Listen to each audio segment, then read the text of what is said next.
over the world. The trope of heroes becoming villains has always been entertaining, if not a little dissatisfying, to an outside observer. Fallen heroes, as they're called in narrative pieces.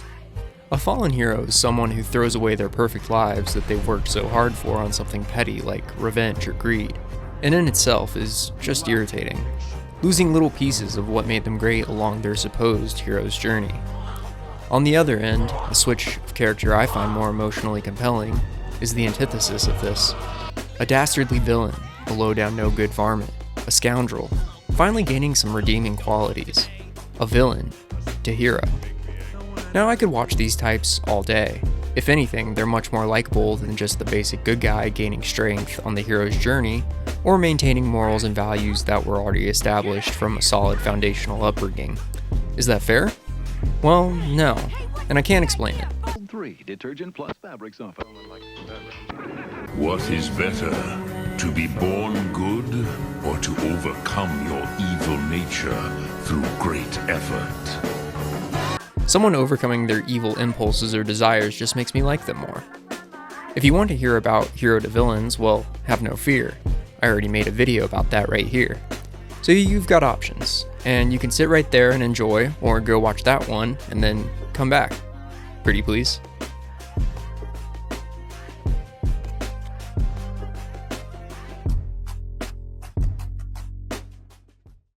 Hey gang, quick viewer discretion. After a vicious copyright battle with 3 of the world's biggest major media conglomerates, Fox, MGM, and Paramount, I, a YouTuber of 1600 subs, have lost, and therefore had to censor most of this video. It sucks, yes, but if you'd like to go see the full uncensored video, you can go watch it on my website. I'll have it up sometime in the future, but for now, enjoy this heavily censored. It's just deep fried, that's all.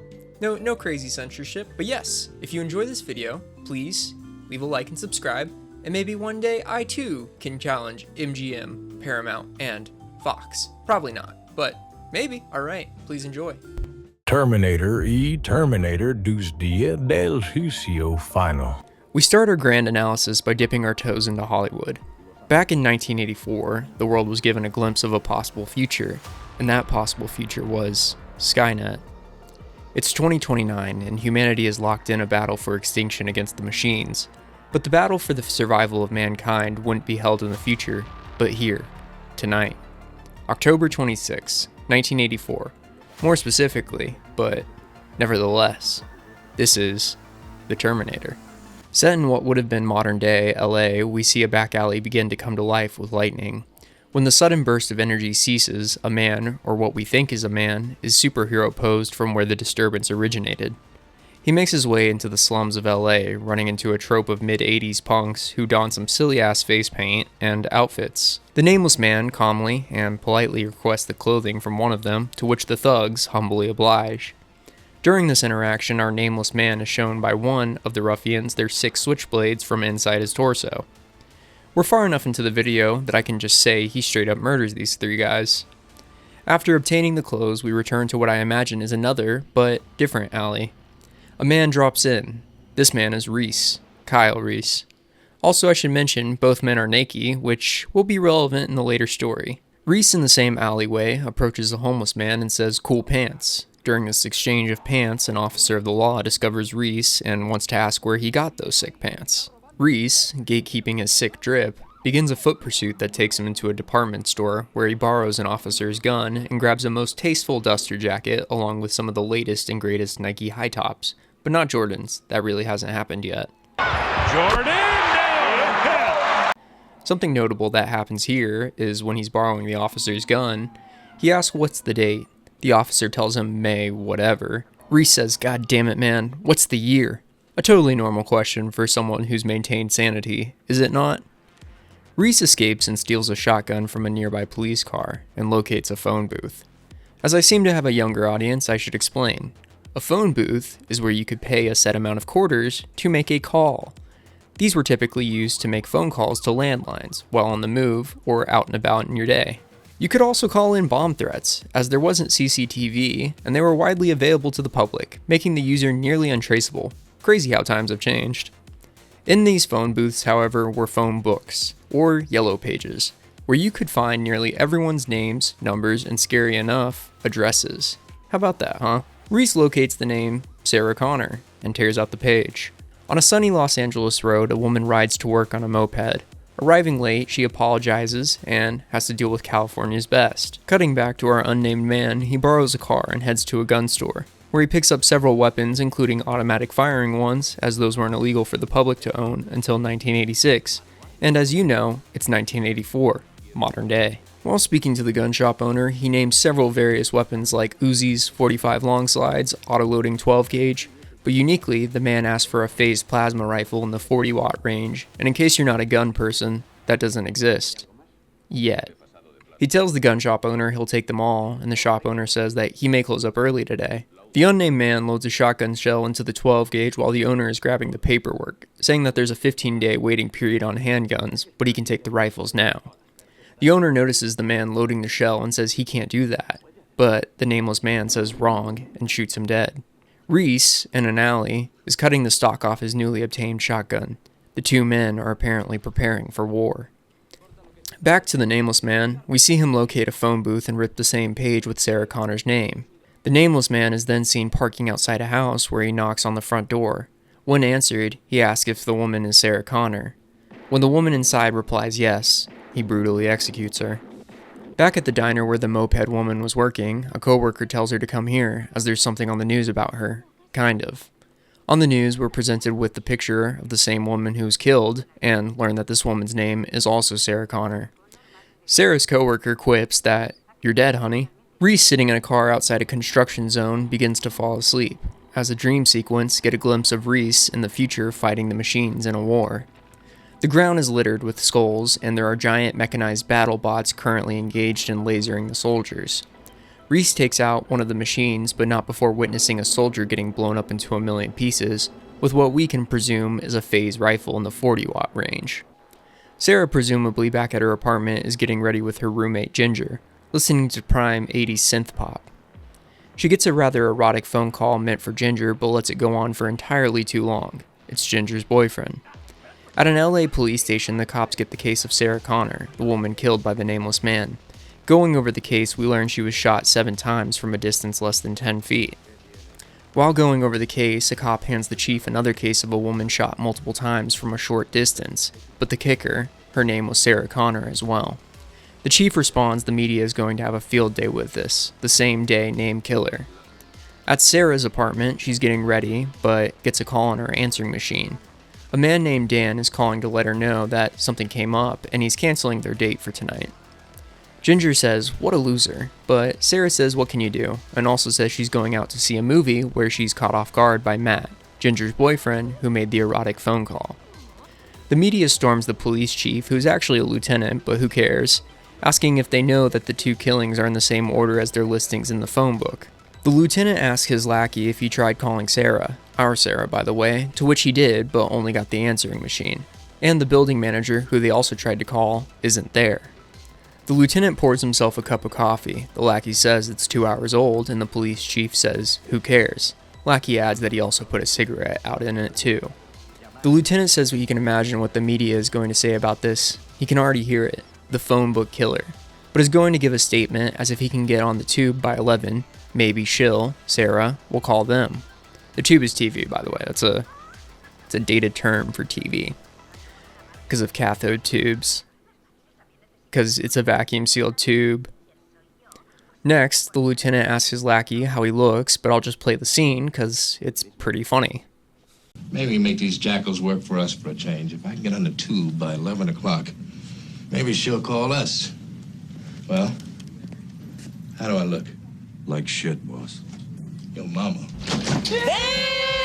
While out and about, Sarah oversees on the TV announcements of the second murder and also discovers that the killer is going down the phone book.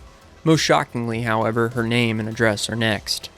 She calls her apartment from a phone at the club she was at because I guess the movie thing was a lie, only to receive the answering machine.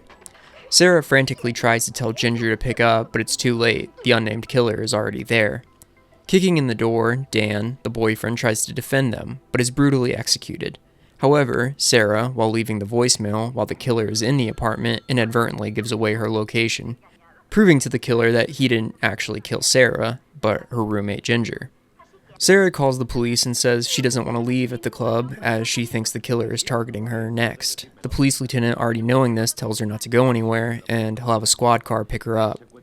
The killer is quick to action and walks through the front door before shortly locating Sarah. When he finds her, he pulls out one of his many guns, only to be shot in return. It's Reese.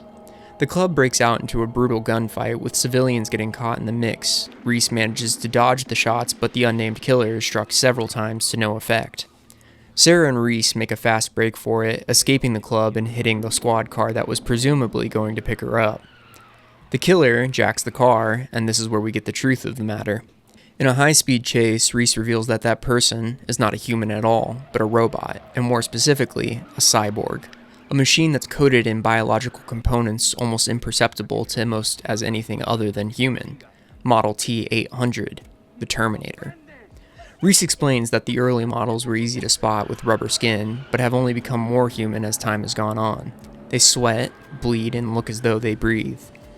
Reese explains that 40 years in the future, a computer meant for strategizing warfare and automating defense systems turned on humanity, deeming it as a threat, and thus began the war of the machines and humans. Sarah freaks and bites the hell out of Reese, as anyone would naturally do. She says they can't make things like that yet, and Reese explains he and the Terminator are from the future again. The two hide in a parking garage as the Terminator drives around without eyebrows as it's lost them in an explosion from the club escape sequence. Sarah asks while hiding why it wants her.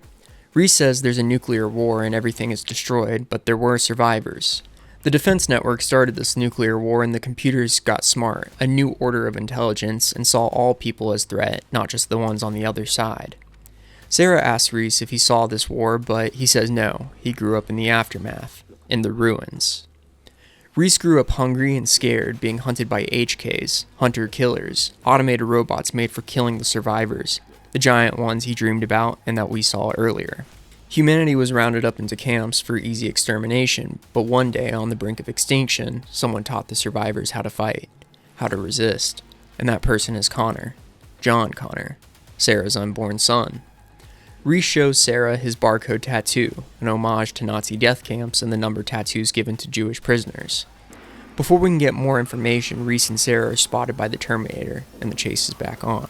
A high-speed chase goes down, but in the end, both Sarah and Reese are apprehended by the police. At the station, Sarah tells the lieutenant what Reese had told her, and the on-site psychiatrist is going to interview him to find out how crazy he is. The Terminator, heavily damaged, finds shelter in an apartment room where the window was left open, and begins conducting repairs. Cutting open its arm, we see the mechanical servos underneath, confirming everything Reese has told us to be true. If the time travel bit and dreams weren't enough for you. Reese, being interviewed, tells the doctor that he's a soldier fighting with the 131st under Perry from 2021 to 2027, so that's cool that they thought we'd progress so far when cell phones weren't a thing yet, but we continue. The enemy was a computer defense system built for SAD NORAD by Cyberdyne Systems. The psychiatrist is an ass and starts trying to poke holes in the story. Why kill Sarah now and not John in the future?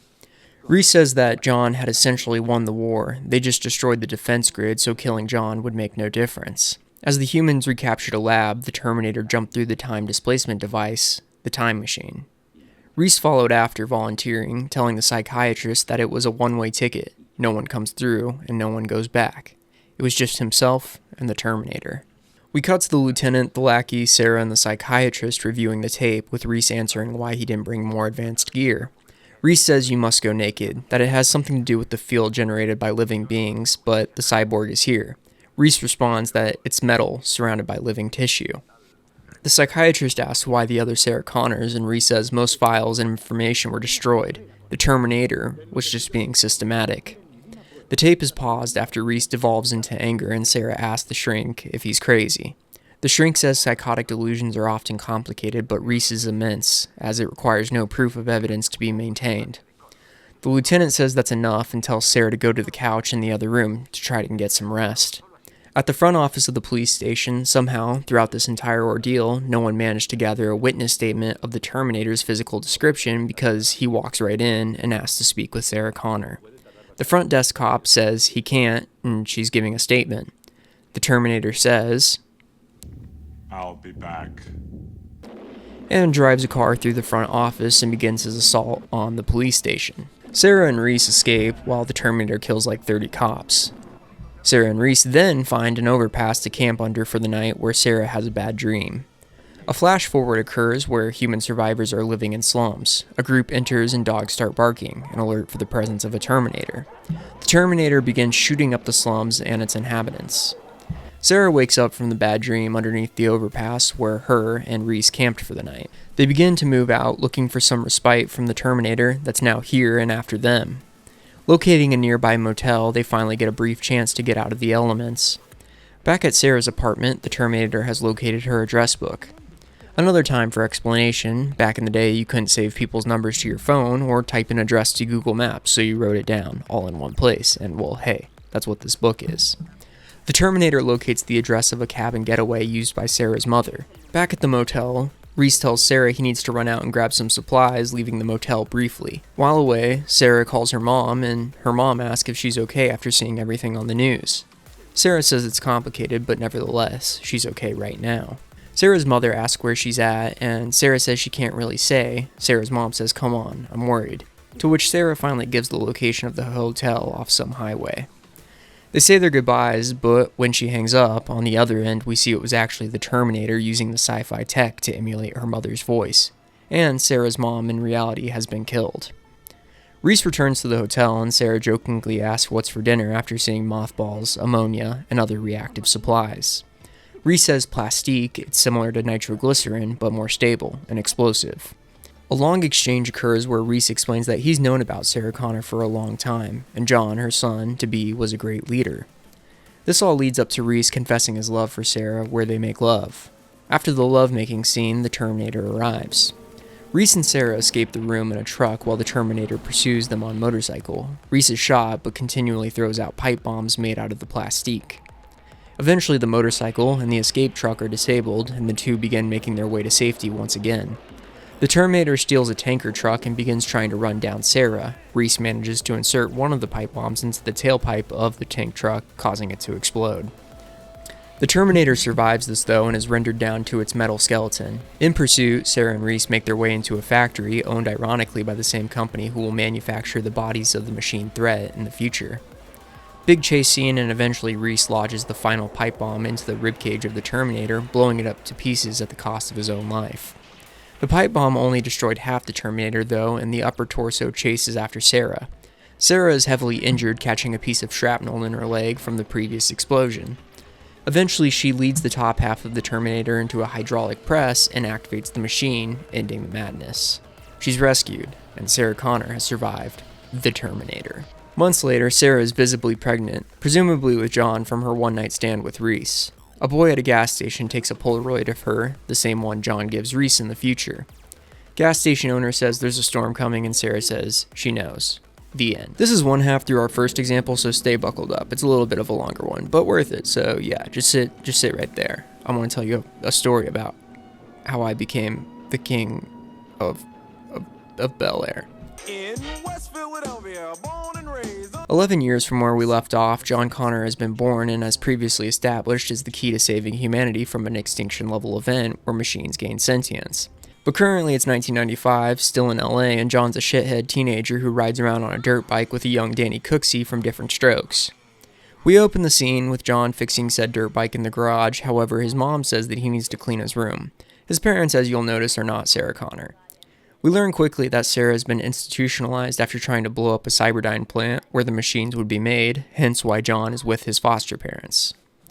Where we last left off, Sarah was in Mexico, and with a bit of narrative exposition from John, we learn while in Mexico, she would work with everyone and anyone, running guns, staging revolutions, and training in military tactics so John could become some great leader. John has been shown to be smarter than your average kid, hacking an ATM to get cash quick so him and his buddy could go to the arcade at the mall. Off somewhere else at a biker bar, the T-800 from the first movie does his time travel load-in and acquires some clothes from roughing up a few bikers. The T-800 also steals a motorcycle and a shotgun from the bar owner and rides off. Another time travel bubble thing goes down, a nearby cop pulls off in his squad car and begins to investigate. While investigating an exact match of himself, a body double appears behind him, and the man is killed, with his cop car being taken. At the Pescatero State Hospital where Sarah is being held, the same psychiatrist from the first movie is giving a tour to med students explaining Sarah's case, and supposed delusional psychosis coupled with schizoaffective disorder. Sarah is doing pull-ups and seems like a real badass now. The T-800 is riding around LA on his motorcycle looking for John, but John avoids running into him at every turn. Back at John's foster parents' house, the cop from the previous scene, who we can assume is a Terminator as well, asks if John is home. The foster parents say no, as he's ridden off on his bike, and want to know if he's in trouble. The cop says no, he just has a couple of questions. The parents ask if it has anything to do with the biker who was here earlier, and the cop squints and says no, unrelated. We're given a travel montage of John and his friend going around the city of LA, John mentioning how his mom went crazy and just abandoned him. Eventually they end up at the arcade, but so do the T-800 and the cop. John is playing games when we see the T-800 walking around with a box of roses, and the cop is asking kids in the arcade if they've seen John. When John's friend is asked, he says never seen the guy. John is quickly pointed out by another arcade goer, and as the cop approaches, he makes a fast break for it, going into the mall back rooms. As he's running from the cop, the T-800 turns the corner and takes his shotgun out of the box of flowers. The cop takes out his service pistol and begins firing shots. The T-800 grabs John and shields him from the handgun. He then turns the corner and starts blasting the cop with rounds, but the wounds don't leave a bloody mess as expected, but create silver craters. John makes a break for it as the two Terminators duke it out, making his way to the parking garage and getting on his bike, but not before just escaping the grasp of the cop Terminator. Getting out of the parking garage, John is driving down a main street of LA when the cop Terminator takes a man out of a semi and begins pursuing in said vehicle. This takes the two on a drainage way. The T-800 on his bike is trying to make his way into the ditch, but finding it hard to enter. Eventually, though, the T-800 Terminator rescues John just before he's ran over by the cop Terminator. The truck ignites into a ball of fire after hitting an overpass that it couldn't fit through. The T-800 looks back to ensure the pursuit has ended and then drives off. But just after, a figure walks out, a completely silver man. The figure then transforms into the cop Terminator. On the bike, John asks what that was and if his savior is a Terminator. The T-800 confirms that yes, he is, and that thing pursuing them is the T-1000. Composed of a liquid metal alloy, it can become anyone of similar size and makes its appendages into basic tools. At the Pescatero Hospital, Sarah is receiving a 6-month evaluation and is insisting she's shown or faked enough improvement to have her security status lowered to minimum security. The psychiatrist disagrees and thinks she needs another 6 months because of escape attempts and violent delusions previously observed, to which Sarah freaks out over. Sarah goes on that humanity is running out of time and that in 2 short years, August 1997, the machines will launch the nukes, kicking off the war. Judgment Day. John and the T-800 find safety in an empty parking lot. John has a million questions for the Terminator, like who sent him. The Terminator says that he did 30 years from now as a means of protecting him from the T-1000. As when they sent back a T-800 model 11 years prior, they were unable to kill Sarah Connor, and now must focus on John himself. With that being said, the Resistance has captured a T-800 model and reprogrammed it to keep John alive. The Terminator gives him the rundown, but John's already kind of in the know from the tapes left behind by his mother. Skynet, human-machine war, his dad is dead, but also someone he'll meet in the future, the works. John's like kick-ass, and after a bit of fooling around with the locals, he says that he has to save his mom, and also the Terminator can't kill people as it's wrong, but he can't explain why it's wrong as an 11-year-old boy. The Tin Man says that's a bad idea because it will be the most likely place the T-1000 will look. John doesn't care, and as the Terminator now has to do everything he says, they're doing it anyways. At the mental asylum where Sarah is being held, she's being interviewed by the police as the mall battle between the Terminators got a bit public. The police figure that Sarah has some kind of connection between this man, as when being interviewed they show her stills from surveillance footage of a police station in 1984, and the mall here, now, in 1995. Sarah, having freaked out in the earlier scenes, feigns sedation and acts brain dead to the whole matter. The cops say that they're done there, and to take Sarah back to her room, but before they grab her, she nabs a paperclip off the desk. The T-1000 beats John and the Terminator to the punch, arriving at the asylum prior to the dynamic duo. The T-1000 kills a guard and takes his form, infiltrating the hospital without raising the alarm, and heads towards Sarah Connor's room. John and the T-Machine arrive at the hospital, but the front gate guard mentions the visiting hours. T-Machine kneecaps the guard, but John freaks out. The Terminator states that he technically didn't kill the man, and he'll live. Sarah in her room breaks out of her restraints using the paperclip and begins her escape plan unbeknownst to either the T-1000 or John and co. Sarah gets pretty far, knocking out several guards, and eventually takes the psychiatrist hostage with a syringe full of drain cleaner. Finally making it to the escape elevator, Sarah is almost there when out walks the T-800, the same machine that once tried to kill her and did kill John's father, Kyle Reese. She freaks out and begins running the other way, where Sarah is then recaptured by the pursuing guards. The T-800 throws the guards off her as the psychiatrist is shocked by what he's seeing, with the T-800 saying the iconic line that Kyle Reese once said. John calms his mom down, explaining the situation that's happened so far. Before he can get into any further details, the T-1000 makes itself known and morphs through a set of bars. T-800 puts up some good moves, but knows he's outclassed, so escape is the best option. Chase scene ensues, and the Dream Team makes it out okay, but just barely. At an auto body shop, both Sarah and the T-800 begin patching themselves up, with Sarah performing bullet extraction on the Terminator and then herself. Sarah is given some deeper knowledge of the Terminator bots. They're evolving machines with an AI embedded into their processors, but in a read-only mode as Skynet doesn't need any competing intelligences popping up. Sarah and John eject the CPU and switch it to read and write mode, or learning mode in other words. Sarah briefly thinks about destroying the CPU, not entirely trusting the once killer robot, but doesn't on the behest of John. The trio begin heading south once again as Sarah is tapping into those people and resources established in Mexico. While on the way, Sarah begins asking questions about details leading up to Judgment Day. Sarah learns from the Terminator that Miles Bennett Dyson is the lead designer of Skynet, and his research was propelled significantly after finding a mysterious arm and pieces of a broken processor. These pieces are sourced from the original T-800 that was destroyed in 1984. Arriving at the ranch of one Enrique Salceda, who Sarah once worked with, the plan is to stay in Mexico for John's survival, but Sarah eventually falls asleep and has a dream about the events of Judgment Day, watching a park full of children be killed by a nuclear blast. During this time, Sarah has noted a bond forming between John and the Terminator. He's the perfect father. He would never abuse or abandon him. The Terminator would even give itself if that's what it required. The T-800, now in active learning mode, begins to act more human, picking up on slang and doing it more smoothly and less prompted than before. He either cares or shows mimicry of these actions, but regardless, the Terminator is becoming more human, becoming a father. Sarah, waking up from her dream, determines the best course of action is to kill Dyson as a means to prevent the awakening of Skynet. She briskly grabs a loadout of weapons and hops in a vehicle before John has a chance of even stopping her. The Terminator and John quickly reason where she's headed and follow after. At the home of Miles Dyson, Sarah takes an assassin-style headshot at him, but misses, shattering his computer and window. Entering the home, Sarah can't bring herself to kill a man in front of his family for a crime he hasn't even committed yet. John and the T-800 get there during Sarah's breakdown, and Dyson wants to know what this is all about. T-800 pulls out a knife and removes his dermal layer, revealing the metal endoskeleton. We cut to a post-explanation scene where the Terminator and Sarah give Dyson the rundown on the future to come.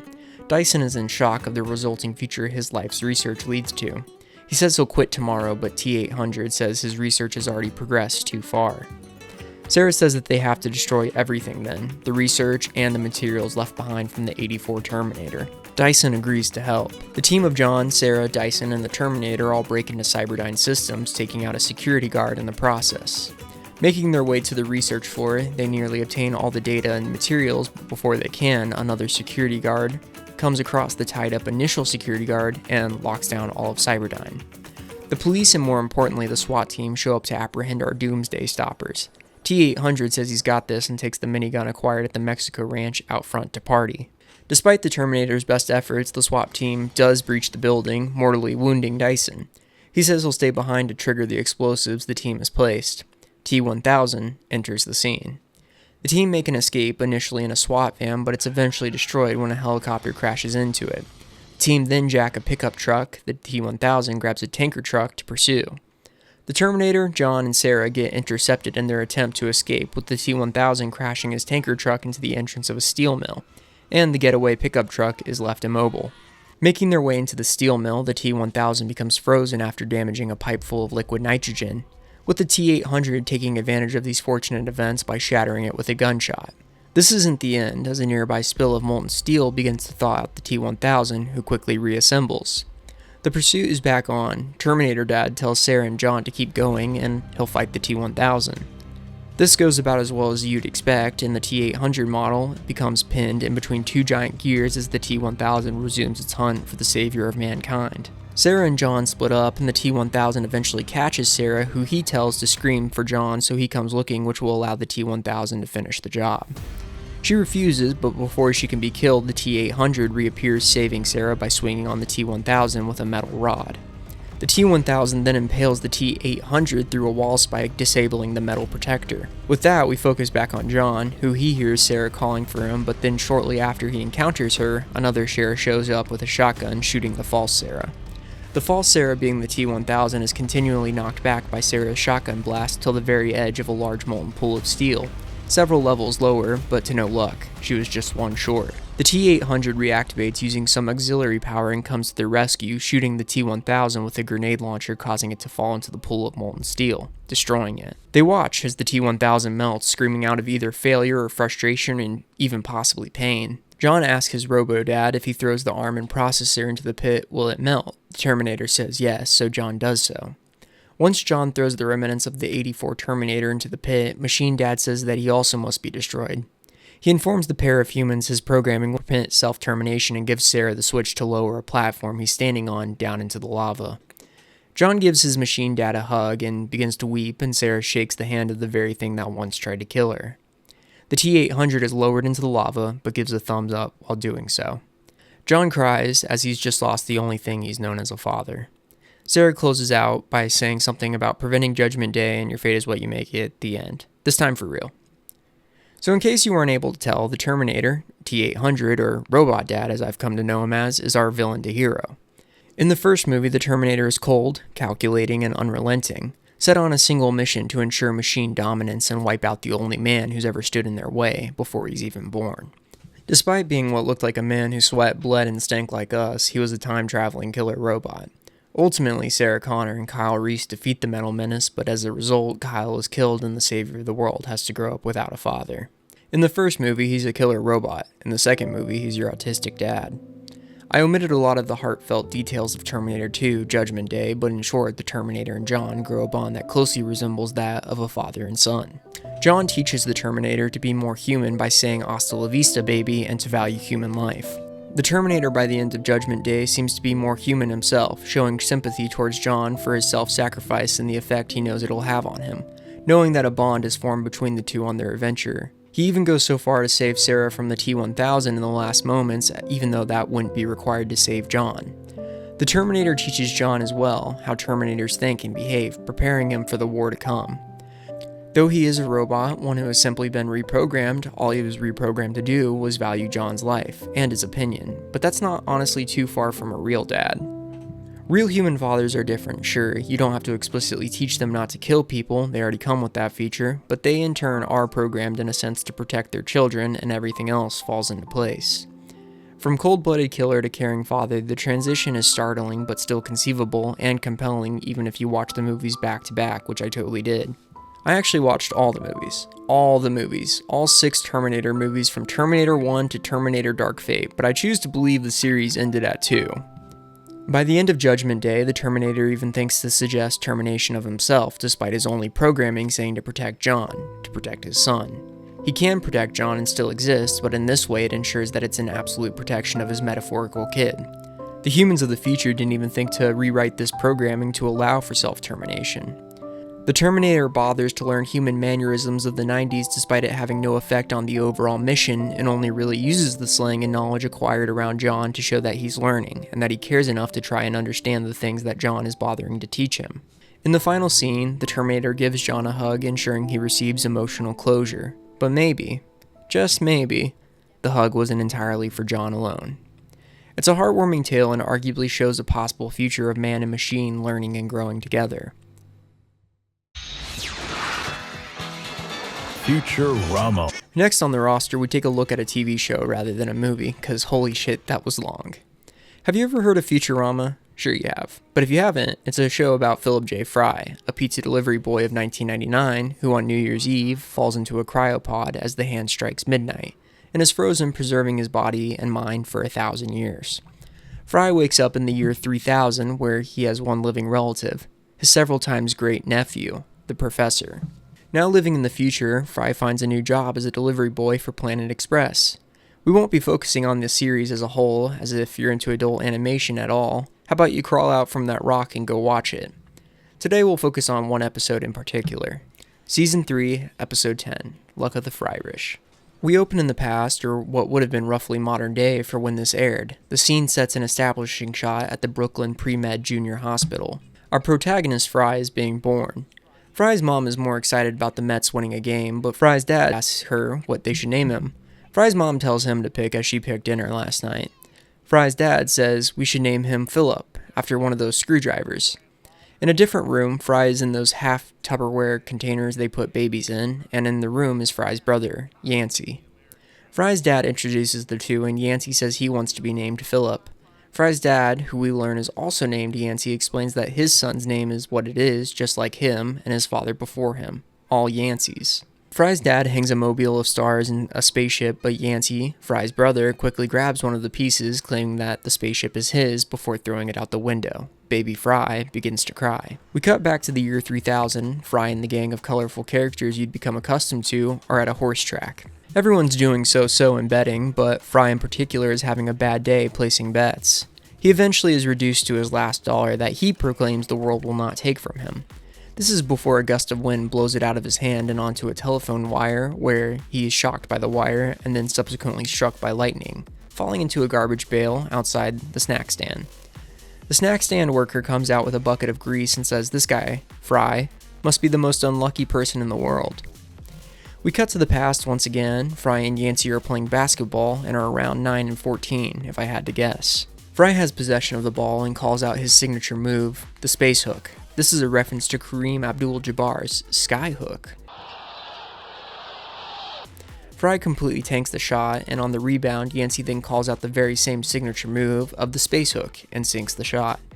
Fry declares that Yancey stole his patented move, but Yancey says he's not the president of it. Fry, recovering the ball off court, notices an ultra deluxe rare 7-leaf clover. Putting it in his sweatband, he sinks a game-winning three-pointer. Fry goes nuts and says that it was a major upset for Yancey fans and there will not be a celebration at the Yancey Dome tonight. Yancey simply replies, "Lucky." In the future, the gang gathers around a round table. Bender, a robot and Fry's best friend, brags about his winnings. Fry said he would have won too if he had his 7-leaf clover. Amy, a Martian but really just a human who lives on Mars, asks about the 7-leaf clover. Fry says that he hid it in his ultra-secret hiding spot in the ruins of old New York. Leela, a Cyclopean mutant, and Bender, the robot, offer to join him. Fry experiences some more bad luck and falls down into the ruins. While the gang is exploring said ruins, Fry makes remarks that they have Manhattan all to themselves. He mentions that Rudy Giuliani, former mayor of New York and possessor of bad dye jobs, cracked down on jaywalking. To rub it in the former mayor's face, Fry begins to jaywalk before being run over by a giant mutated lizard and being knocked unconscious. Back in the past, Yancey and Fry are auditioning on the street to join a breakdancing crew. Fry goes first, saying his street name is Cosmic F, his style is outer space, and his special moves are the moonwalk, the robot, and 0 Gs. Yancey goes next, responding that his name is Cosmic Y, style is deep space, and his signature moves are the spacewalk, the robot, and 0 Gs. Fry calls out Yancey, saying he stole his whole routine. Yancey asks if Fry is calling him a biter, and Fry says, "Why don't you find your own life and live it?" Yancey says, "Stop illin'," and "Word." Fry says, "Well, I'd like to see you copy this," and declares that he'll be doing a septuple headspin. It goes great for him, and Yancey says, "Stop hogging the clover." An altercation breaks out between the two, and Yancey begins chasing Fry. Fry wakes up in the future, and the gang continues exploring. Eventually, they locate Fry's old neighborhood, running into a former neighbor even. They find Fry's former house. We fade back to the future with Fry and Yancey barging into the house. Fry evades Yancey and makes it down to the basement, locking him out. Down in the basement is Fry's dad, who Fry explains what's going on and how Yancey is just trying to steal his stuff like always. Fry's dad leaves and Fry opens up a record safe, storing the Clover and the Breakfast Club soundtrack vinyl. After storing the Clover, we cut back to the future where Fry, Leela, and Bender go into the basement. Fry tries opening the safe with the combo, but it's jammed, leaving it up to Bender to crack it open. Once the safe is open, Fry takes a look into the Breakfast Club album, and it's gone. The Clover is gone. Leela says it could have disintegrated, but everything else in the safe is fine, so he must have stolen it. him being Yancey. On the return walk through Old New York, Fry begins to talk about Yancey and how he didn't understand why Yancey hated him so much. Leela says brothers fight, and she's sure deep down he really did love Fry. Fry starts to reason with Leela because deep down he always wanted, then they come across a statue. A statue of what appears to be Yancey, and in his lapel, a 7-leaf clover. Fry says he knew it, that he stole it, but Leela points out that if that's Yancey, why does the inscription on the statue say Philip J. Fry? Bender points out the subtext, noticing that Yancey, or Philip, was the first person on Mars. Fry says Yancey stole his clover, his name, and that he should have been the first person on Mars instead of his brother. Fry then punches the statue, hurting his hand. Back at Planet Express, Fry has brought the statue from Old New York to the surface. The group talks about they didn't know that Fry's brother was that Philip J. Fry, and Fry says he's not. He stole his name and all his achievements that should have been his. The professor points out that his computer has found a short movie about the life and deeds of Philip J. Fry, Yancey, not our Fry. The movie explains that he was an astronaut, philanthropist, and overall great guy. He got his start by striking oil in the mansion he had won in the lottery, after Fry, not our Fry, had a successful rock career going 10 times platinum with his band Leaf 7, and having a brief fling with Icelandic supermodel Njord, which might be a play on Bjork, but whatever. Today, Fry is buried in the orbiting cemetery where he rests with the famous 7-leaf clover. Our Fry learns of this and is dedicated to go grave robbing. We fade back to the past. Yancey is noticeably grown and is thanking his father for his tux as it will be perfect for his wedding. Their dad says it got him through Vietnam in style, but wishes his brother was here to see it. Yancey asks to rummage through Fry's records to find something to play at the wedding. Their mom says go ahead, as they have all his stuff still despite Fry being missing. Yancey finds a drawing Fry did of him traveling in space on a rocket, folding it in and putting it in his coat pocket. Yancey eventually opens the record safe, finding the Breakfast Club album and the clover. Back in the future, Fry enters the cemetery. Leela says they're buried his brother in the World Heroes section. They eventually locate what Fry believes to be his brother's grave, Philip J. Fry, the original Martian. Fry says it was all a lie, his name, everything, and begins digging. Fry uncovers the rest of the plaque, but before we can read it, we go back in time one last time. Yancey is in his own future house and has just given birth to his first son. His wife asks what he wants to name it. Yancey says he has a name in mind. Yancey takes his son from his wife and says he has a present for him, a lucky clover that can help in anything, even breakdancing. His wife says he knows what name Yancey is thinking of, and it's alright. Yancey says, "Son, I'm naming you Philip J. Fry, after my younger brother, who I miss every day." He says he loves him, and he always will. The shot pans to show that Yancey has hung the drawing Fry did in the nursery. Back in the future, Fry reads the rest of the plaque. Here lies Philip J. Fry, named for his uncle to carry on his spirit. Bender announces that he's finished digging up Fry's nephew, Philip. Fry takes the clover from Bender and gets teary-eyed over the revelation. The Breakfast Club outro, "Don't Forget About Me," begins to play, and the episode ends. Brothers fight and bicker, and even Fry thought at one point his brother hated him and just wanted to steal every good idea or character trait from him. However, imitation is the highest form of flattery. Yancey saw how cool his brother is and wanted to be more like that. But when you're kids, it's hard to identify the psychology of why we do things and the reason for acting a certain way. As Yancey grew, he realized he wasn't jealous of Fry, he admired him, and I think once Fry discovered the truth about his nephew, he too felt that deep love for his brother he had for him. When initially looking at the character, especially in the beginning, Yancey is an insecure older brother who wants in a sense to take the shine that Fry has. He wants his wins and none of the losses it took to get there. As Yancey grows and Fry goes missing to the world, the respect and love he feels becomes more apparent. To Yancey, Fry is most likely dead, and more importantly, all of his life and potential was ended prematurely. By giving his son Philip the clover and much more the name, he allows the legacy of Fry to live on posthumously. Fry clearly has an affinity for space in this episode, with his mobile, his basketball and dance moves all having a connection to space travel. Yancey, in my opinion, didn't raise his son Philip to be Fry, but to be the kind of man Fry was. Yancey went on to provide all the resources available to his son, even his possibly dead brother's most valued treasure. Knowing the power of the clover, it shows that the immense respect that Yancey develops for Fry and the image he holds in his mind of his brother. The tale of Yancey isn't as dramatic as the Terminator series, but is more relatable. From shithead teenager older brother to a decent guy trying to honor his dead brother's memory. Sensou no Kami so kawaii. Now after looking at movies and TV shows, I'd say it's time we close out with our bread and butter of video games. To finish off, we shall be examining the legendary angry protagonist himself. No, not that one. No, not that one either. No, it's Kratos. We're looking at Kratos. There are currently 10 God of War games, despite the main series only going roughly 1, 2, and 3, and then on to the reboots with God of War 2018 and Ragnarok. Yes, you heard me correctly, 10. We had just listed 5, but any real fan knows that there's God of War Ascension, God of War Chains of Olympus, God of War Ghosts of Sparta, the list goes on. Up until recent times, Kratos could have arguably been called a bad guy. Sure, he has redeeming moments, but let's give some context and we'll go down why he isn't the hero of the story, at least in the first 3 games.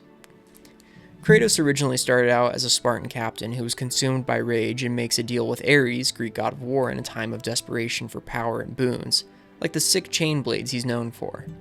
This starts Kratos off on a warpath that eventually led him to killing his wife and daughter in a red haze. The atrocity was so violent that the ashes of his now murdered loved ones fused with his skin, giving him a staunchly white look, as well as now being known as the Ghost of Sparta. This is where Kratos would begin his new mission of exacting revenge against Ares. Kratos, as his first act of revenge, comes into service of other Greek gods, first regaining his memories and undoing the shackles that bind him to do Ares' will. Through Athena's help, Kratos starts gathering the power needed to kill a god which is locked away in Pandora's box. Prior to opening the box, Ares, who is a giant and also rampaging in a city, throws a column super far away and kills Kratos. Kratos then must escape the underworld. He somehow fights his way through the underworld and eventually is revived into his body, or I guess body adjacent, I can't really remember, when he then opens the box that gives him immense power. Growing to match Ares' size, he kills him, but as there's now a vacuum, Athena grants the throne of God of War to Kratos. This is God of War 1. In God of War 2, Kratos is doing the exact same thing that Ares was doing, growing super big and rampaging through and thusly conquering cities. Except, Kratos is way better at being the God of War than Ares, and is doing a little too well at his job. As you can see, there's been no character growth, Kratos has become what he despised most, and is loving every bit of it, and now, he's on top.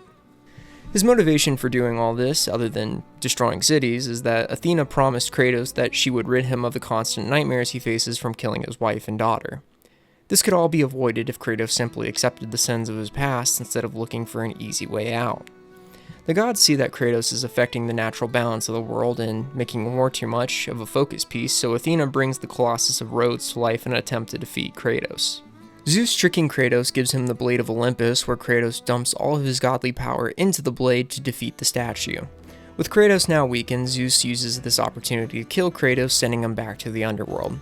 Having done this dance before, he escapes even faster this time and makes killing Zeus his new life mission. Kratos can't team up with the gods this time as their public enemy number 1 this go around, so he pairs up with their old rivals, the Titans. The Titans tell Kratos he needs to kill the Fates to take their power to travel back in time right before Zeus kills him and take his godhood so he can defeat the king of the gods.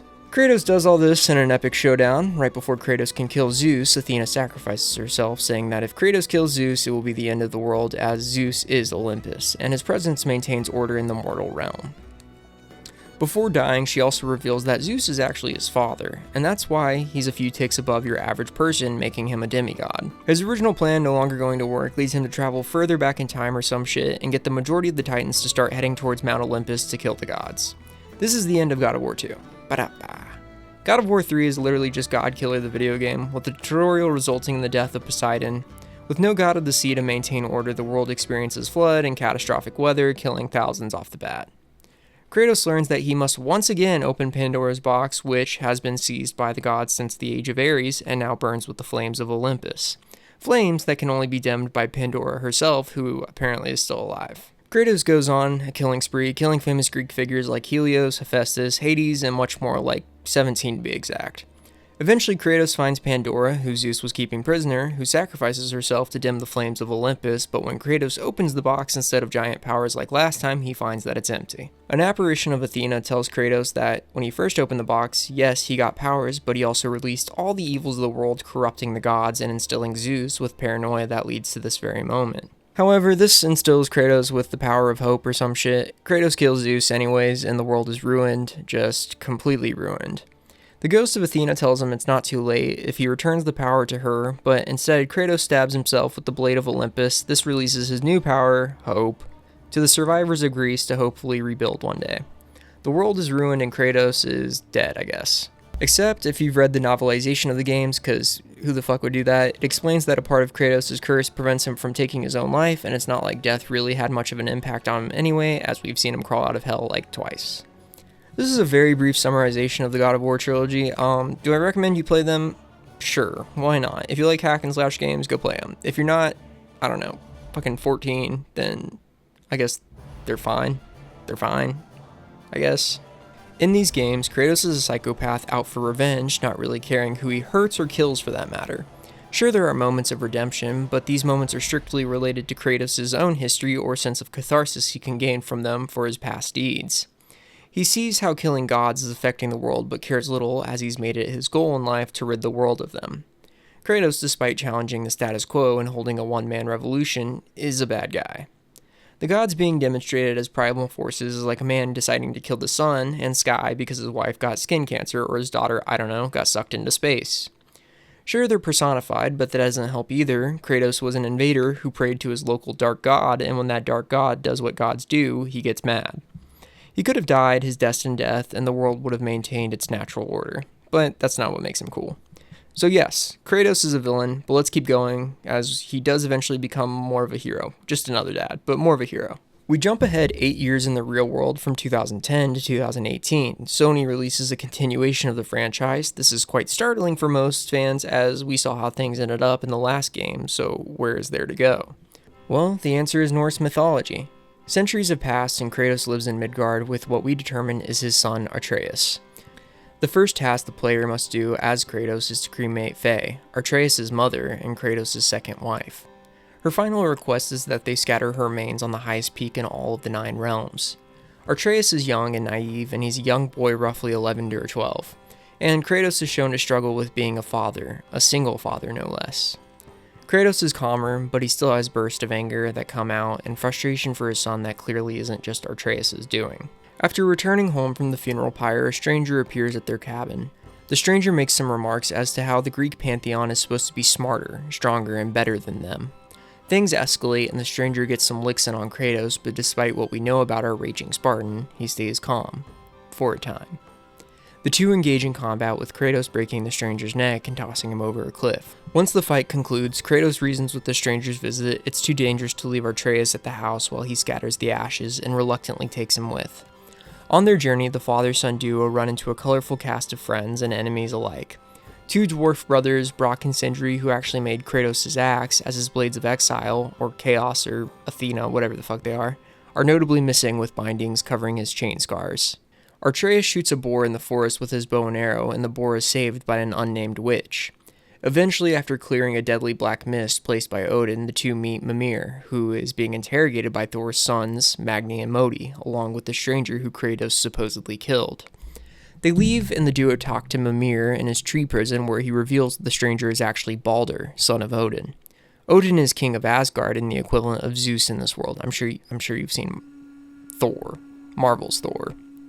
Yeah. Mimir also tells them that the peak of Midgard is not the tallest in the 9 realms, but that lies in the land of giants, Jotunheim.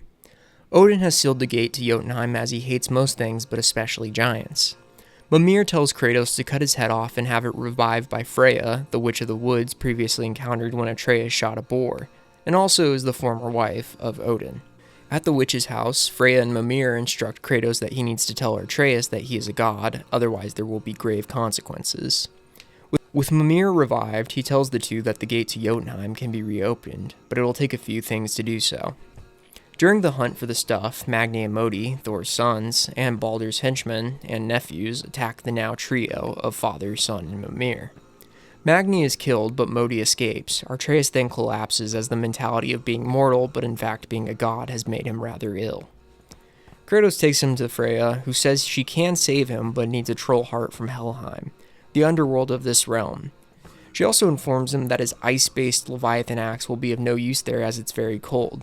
Kratos knows what he must do and returns home, where under the floorboards there are the Blades of Chaos. Kratos dons his old weapons and gets the heart of the troll. Mimir learns that Kratos is son of Zeus, who he has knowledge of somehow, even though they don't even mention the Norse mythology in the first games, but whatever. Along with Kratos having to face aspects of his past like Athena and his father's ghost. Atreus is then cured and Kratos decides it's time to learn the truth.